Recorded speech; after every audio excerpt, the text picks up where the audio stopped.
fellowship is a given. Ibig sabihin, automatic na po siya. Nung tinanggap natin si Jesus Christ as our Lord and Savior, automatic kabilang na tayo sa fellowship ng atin pong Panginoon.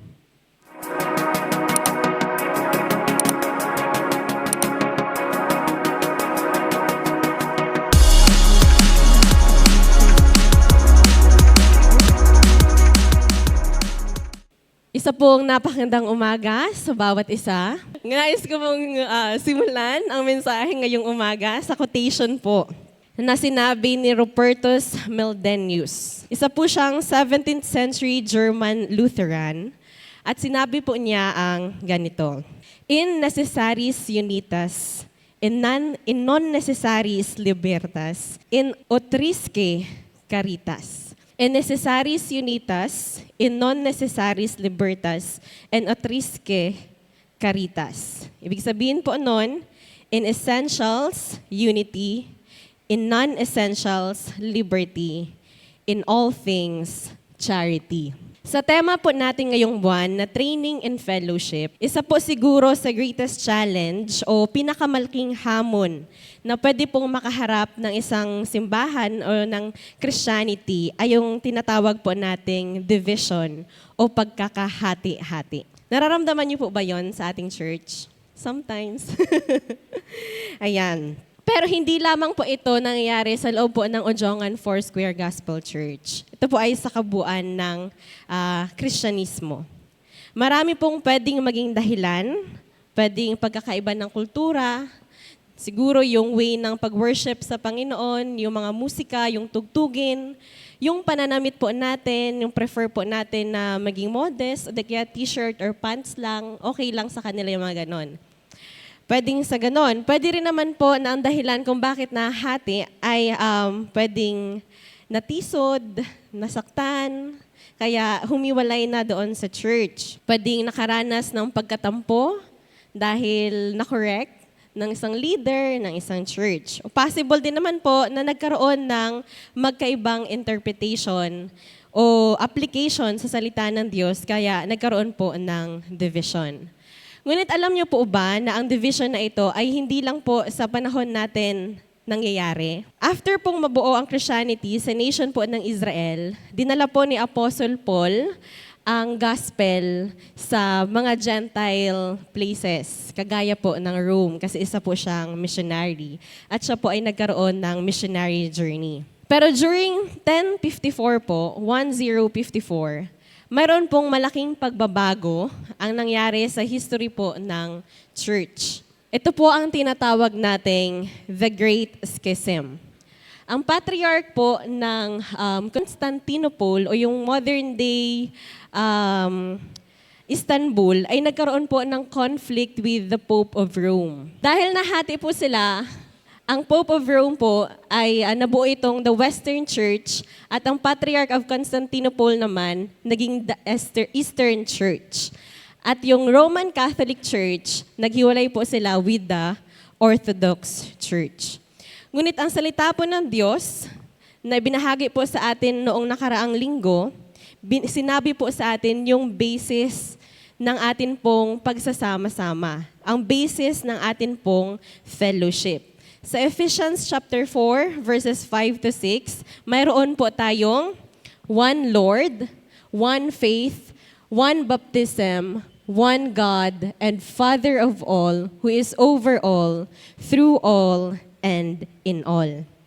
Ang dahilan kung bakit tayong lahat po ay naririto, ang dahilan kung bakit nagkukumustahan tayo, nagpapalakasan tayo sa atin pong iglesia, sapagkat mayroon po tayong iisang Diyos at mayroon po tayong iisang pananampalataya. Do you agree po sa bagay na ito? Amen. Though mayroon po tayong pagkakaiba, mayroon tayong hindi na pagkakasunduan sa mga bagay-bagay, ine-expect po sa atin ng atin pong Panginoon na tayo ay magkaisa. Ngayong umaga po, atin pong pag-aaralan ang mga bagay na ine-expect sa atin, na mga bagay na dapat po nating gawin bilang kabilang sa iisang iglesia sa iisang pananampalataya at sa iisa pong fellowship. This morning po, allow me to share the role of fellowship, unity and love over differences. The role of fellowship, unity and love over differences. Kung kayo po ay mayroong Biblia, makibukas po kayo sa akin sa John chapter 17 verses 1 to 26. John chapter 17 verses 1 to 26. At hinihiling ko po ang lahat na tumayo bilang paggalang sa pagbasa ng salita ng atin pong Panginoon. Basahin ko po ang verse 1, kayo po sa verse 2, salitan po tayo, at sa last po na verse, sabay-sabay po tayo. John chapter 17, verse 1. After Jesus said this, he looked toward heaven and prayed, Father, the hour has come. Glorify your Son, that your Son may glorify you. Verse 2. Now this is eternal life, that they know you, the only true God, and Jesus Christ, whom you have sent. Verse 4.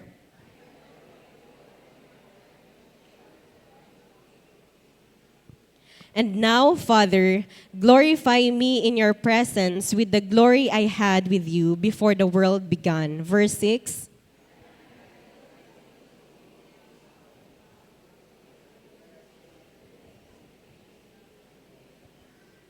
Now they know that everything you have given me comes from you. Verse 8.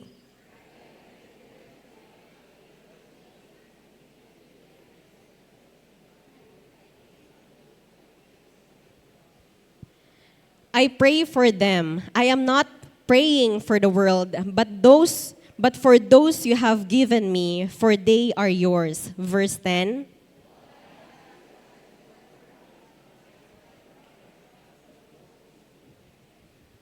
I will remain in the world no longer, but they are still in the world, and I am coming to you. Holy Father, protect them by the power of your name, the name you gave me, so that they may be one as we are one. Verse 12.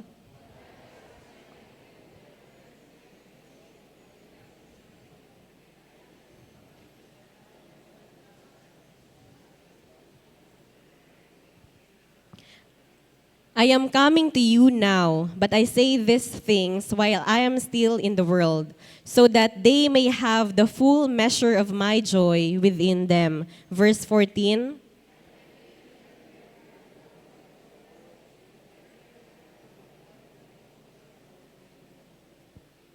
My prayer is not that you take them out of the world, but that you protect them from the evil one. Verse 16. Sanctify them by the truth. Your word is truth. Verse 18.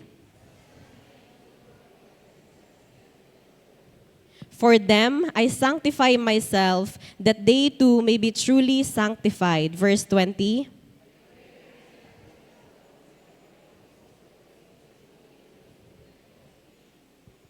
That all of them may be one, Father, just as you are in me and I am in you. May they also be in us, so that the world may believe that you have sent me. Verse 22.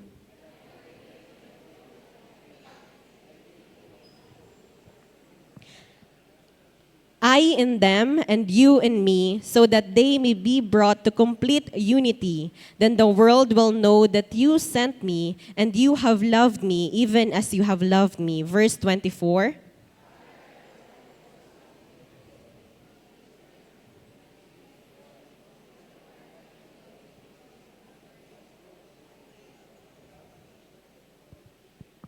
Righteous Father, though the world does not know you, I know you and they know that you have sent me. Sabay-sabay po tayo. I have made you known to them and will continue to make you known in order that the love you have for me may be in them and that I myself may be in them. Tayo po ay manalangin.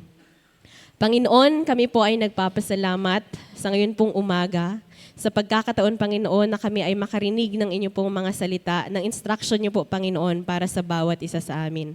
Buksan niyo, O God, ang amin pong mga mata, ang amin pong mga puso, at maging aming mga isipan upang maunawaan namin, Panginoon, ng buo ang inyo pong nais sabihin para sa bawat isa sa amin. Pinupuri ka namin at pinapasalamatan sa pangalan ni Jesus. Amen. Makakaupo na po ang bawat isa. Ang passage po na binasa natin, ito po yung pinakamahabang prayer ni Jesus Christ na na-record po sa Biblia. Hindi natin alam kung gaano ba kahaba mag-pray si Jesus, pero dito po, ito po yung pinakamahaba. At nahati po ito sa tatlong bagay. So verses 1 to 5 po, makikita natin yung prayer ni Jesus para po sa kanyang sarili. At sa verses 6 to 10 naman po, mababasa natin yung prayer ni Jesus para po sa kanyang mga disciples. At sa verses 20 to 26 naman, makikita natin yung prayer ni Jesus para po sa mga mananampalataya. Hindi po nung time lang nila, pero kahit po sa atin ngayon, pinag-pray po tayo ni Jesus Christ. At ang focus po natin ngayong umaga ay ang pinakahuli. Yung mababasa po natin sa verses 20 to 26. Ang prayer ni Jesus Christ para sa lahat ng mananampalataya. Sa verse 20 po, sinabi ni Jesus, "Not for them alone." Ang prayer niya ay hindi lang para sa mga disciple niya during that time. Ibig sabihin, right then and there po, nakikita na ni Jesus kung sino pa yung mga tao na maniniwala sa Kanya. It is God's vision na lalaki at lalawak po ang community ng believers.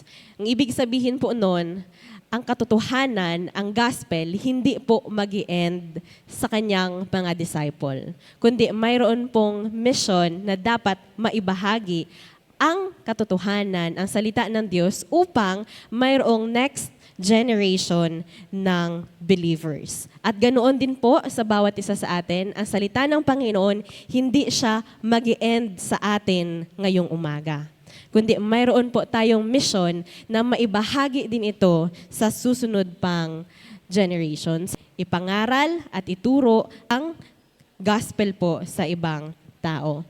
Then sa verses 21 to 22 naman po, all of them may be one. Nais ng Panginoon sa pamamagitan ng kanyang panalangin na ang bawat isang mananampalataya ay magkaisa, maging one. Yun po ang goal, na tayo po ay magkaisa. Kung paanong nagkaisa ang Ama at yung Anak, ang Anak at yung Ama, ang Diyos sa mananampalataya, ganun din po ang bawat isa sa atin, individually, ay maging kaisa collectively bilang mga Kristiyano.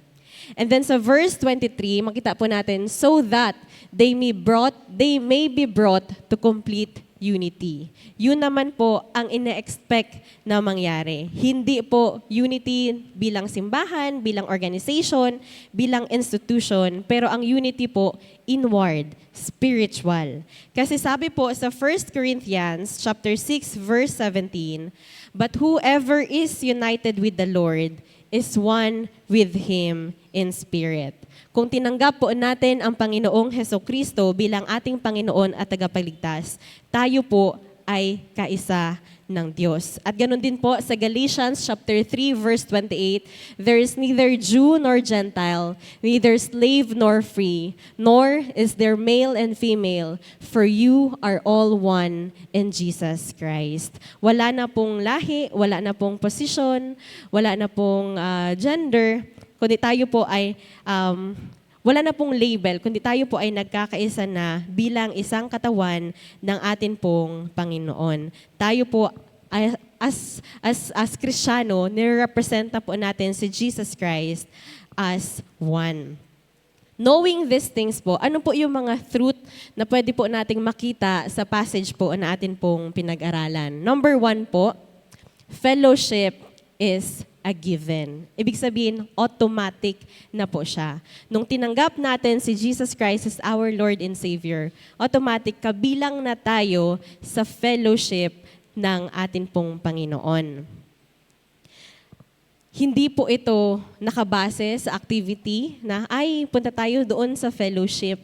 Ito po ay relationship. Na kahit nasa labas po tayo, nakita tayo, nare-recognize natin na siya ay kabahagi ng atin pong fellowship.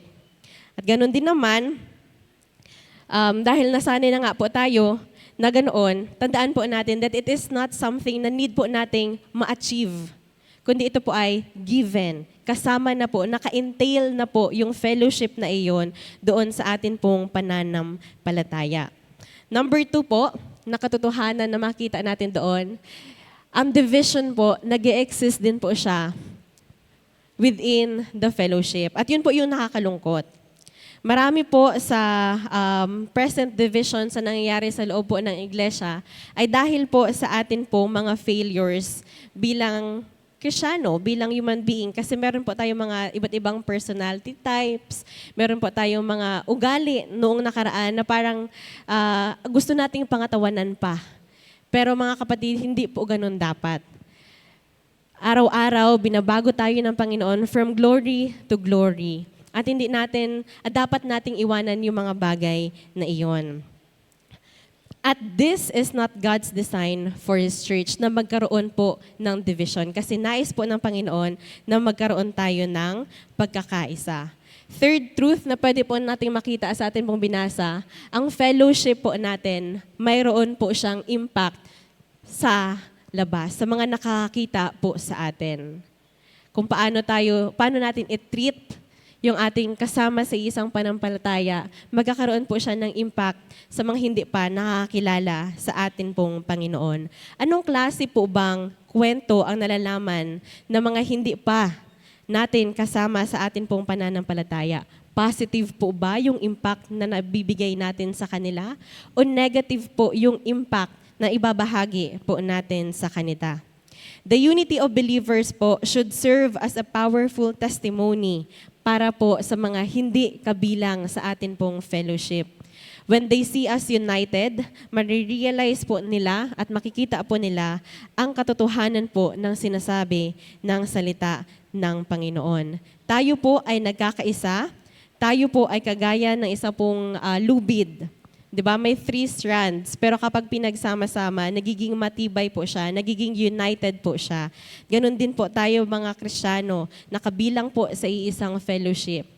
Na kapag nakita po ng mga tao sa paligid na hindi po kabilang at hindi pa naniniwala kay Jesus Christ, makikita nila na totoo po ang atin pong pinaniniwalaan. So ano po ang ina-expect sa atin? Sa verse 23, para tayo ay madala sa tinatawag nating complete unity. At si Apostle Paul po sa Philippians chapter 2 verse 2 ay nag-exhort po sa church ng Philippi ng ganito: Make my joy complete by being like-minded, having the same love, being one in spirit and of one mind. At ngayon pong umaga, dito po natin kukunin yung 4 na bagay na ina-expect sa atin bilang kabahagi po ng iisang fellowship. Number 1, be of the same mind. Kasi sabi po sa Colossians chapter 3 verse 16, let the message of Christ dwell among you richly as you teach and admonish one another with all wisdom through psalms, hymns, and songs from the Spirit, singing to God with gratitude in our hearts. Yan po yung ginagawa ng mga kabilang sa fellowship ng atin pong Panginoon. Hindi po ibig sabihin nito na pare-pareho tayo ng gusto, na mga hindi nagugustuhan, na mga preferences po natin na damit, preferences po natin na mga laro. Pero yung ginagawa po natin na pagpupuri sa Panginoon, pag-awit na mayroon pong pasasalamat sa Diyos, pag-dwell po ng salita ng Diyos sa atin pong mga puso, yun po ang pagkakapare-pareho po natin. Yun po ang pare-parehong ginagawa din po natin. We have of the same mind. We walk in the Spirit and we maintain the same spiritual attitude. Number 2 po, we maintain the same love. Hindi lang same mind, kundi meron din tayong same love. Sabi sa Romans chapter 12 verse 10, be devoted to one another in love, honor one another above yourselves. Ang love po na ginagamit natin dito ay yung agape love. Kasi kung ang pangmumulan po ng pag-ibig natin ay manggaling sa standard natin, kaunti lang po ang mamahalin natin. Pero kung titignan po natin yung pag-ibig ng ating Panginoon na kahit tayo ay sinners pa, siya ay namatay para sa bawat isa sa atin at napatawad tayo sa atin pong mga kasalanan, ganun din po ang bawat isa sa atin. Na kahit kapag nagkaroon po ng pagkakamali yung ating kapwa sa atin, giging option na natin na sila ay patawarin kahit hindi pa sila humihingi ng kapatawaran sa atin. Kasi yun po ang sabi ng atin pong Panginoon. Be devoted to one another in love. Mahirap po yun, pero sabi po sa Romans chapter 5 verse 5, makakaya po natin with the love of the Lord. Pangatlo po, we need to be one in spirit. Mayroon tayong common commitment to the same spiritual goals. By definition po, ine-exclude po nito yung mga attitude kagaya ng personal ambition, o di kaya ay selfishness, yung hatred po natin, yung envy natin, yung jealousy natin, and other manifestations po ng evil spirit na ginagawa sa buhay natin. So dapat po bilang isang kaisa sa isang fellowship, tayo po ay one in spirit. Pang-apat po, sabi po sa Philippians 2 verse 2, we have one intent on one purpose, one mind. Because we are of the same mind, we love each other, and we are united in spirit, we also have one same goal, one same purpose. At yun po yung advancement or advancing the kingdom of God. Bakit sinabi po ito ni Apostle Paul? Kasi sabi po niya sa verse 27, strive together as one for the faith of the gospel. Kahit na mag-exist yung pwedeng magpahiwalay sa ating pananampalataya sa atin, yung mga ugali natin na hindi natin nagugustuhan, o di kaya ay nasa-stumble tayo sa actions ng iba, sa comment ng iba sa buhay natin. Ang sabi ni Apostle Paul, strive together para po sa purpose na pag-advance ng kingdom of God for the faith of the gospel. Kagaya po ng mga athlete na nag-row ng boat, hindi po isang tao lang yung nagbubugsay, kundi lahat po sila sabay-sabay. Sila po ay nagsisync para ma-reach po nila ang kanila pong destination. At ganun din po ang para sa bawat isa sa atin bilang mga Kristiyano, bilang kabilang po sa atin pong community, sa atin pong fellowship. Dapat sabay-sabay din po tayo para maging effective ang atin pong testimony, ang atin pong mission na atin pong ginagawa. Knowing these things po, yung apat na bagay na sinabi ni Apostle Paul sa Ephesians chapter 2, verse 2, ano po yung mga bagay na dapat po natin gawin, achievable things at doable steps, para ma-maintain po natin, magawa po natin yung pinapagawa sa atin when it comes to the fellowship that we have. Number 1 po na application natin, we should pursue unity in Christ and avoid causing division. Sa atin pong iglesia, hindi po tayo yung dapat makapagpastambol sa atin pong kapwa Kristiyano. Yung ating mga bibig po, bantayan po natin yung mga lumalabas na mga words sa atin pong mga bibig, sa atin pong pagko-correct sa kanila, sa atin pong mga actions na pwede pong makita nila at gayahin nila na hindi po in line sa salita po ng atin pong Panginoon. I-avoid po natin ang bagay na yon para maging cause ng division at pagkawatak-watak ng atin pong iglesia. Number 2, we should love fellow believers even amid differences. Kahit mayroon po tayong pagkakaiba-iba, mahalin pa rin po natin ang atin pong kapwa. Sabi po sa Colossians chapter 3 verses 13 to 14, bear with each other and forgive one another. If any of you has a grievance against someone, Forgive as the Lord forgave you. And over all these virtues, put on love, which binds them all together in perfect unity. Pagtiisan po natin ang atin pong kapwa kasi hindi po sila perpekto. Hindi rin po tayo perpekto. Pagtiisan po natin ang isa't isa. Bagamat mayroon po tayong pagkakaiba, pairalin po natin ang atin pong pag-ibig sa kanila. Pag-iralin po natin ang atin pong pagkakaisa-isa sa mga bagay na hindi po natin napagkakasunduan. And number 3 po, we should focus on what unites us at i-rekindle po natin ang broken relationships kung mayroon po tayong broken relationship sa atin pong kapatid sa pananampalataya ngayon pong umaga. Meron man pong conflict between you na hindi po namin alam, na wala pong nakakaalam, pero between you lang po at alam din po yan ng ating Panginoon. At kung hanggang ngayon ay hindi pa po yan nare-resolve, kapatid, ngayong oras na ito, ngayong araw na ito, this is the time na ini-instruct po tayo ng ating pong Panginoon na i-rekindle po yung mga nasirang relationship na mayroon po tayo sa atin pong kapatid sa pananampalataya. Ano po ba yung mga bagay na yung nag-cause ng pagkakahati-hati na yon? Nasaktan ba natin sila?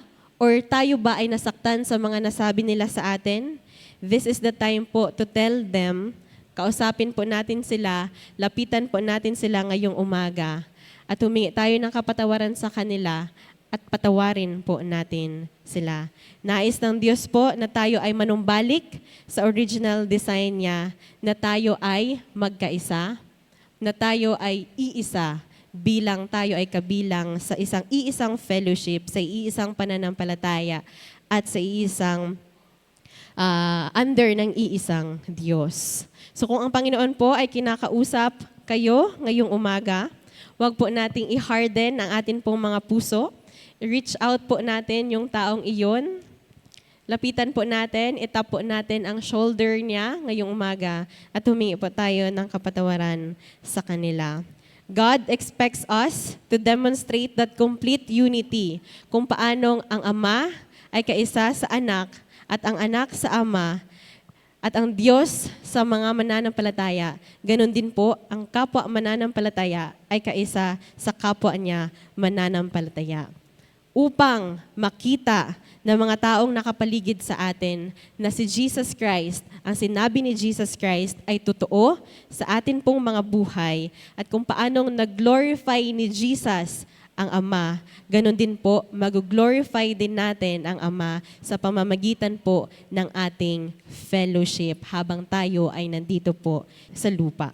Sa muli po, ang sinabi ni Rupertus Meldenius, "En necessaris unitas, in non necessaris libertas, and utrisque caritas." Sa mga essential po na bagay, when it comes to our doctrine, magkaisa po tayo. Pero sa mga non-essential po na mga bagay, malaya po natin po yung gawin. At sa lahat ng bagay, ipairal po natin ang pag-ibig ng ating Panginoon sa atin pong kalagitnaan. Sa lahat po ng bagay, ang pag-ibig ng Diyos ang siyang manguna po sa bawat isa sa atin. Ito po ang salita ng Diyos ngayong umaga. Magandang umaga po muli sa bawat isa.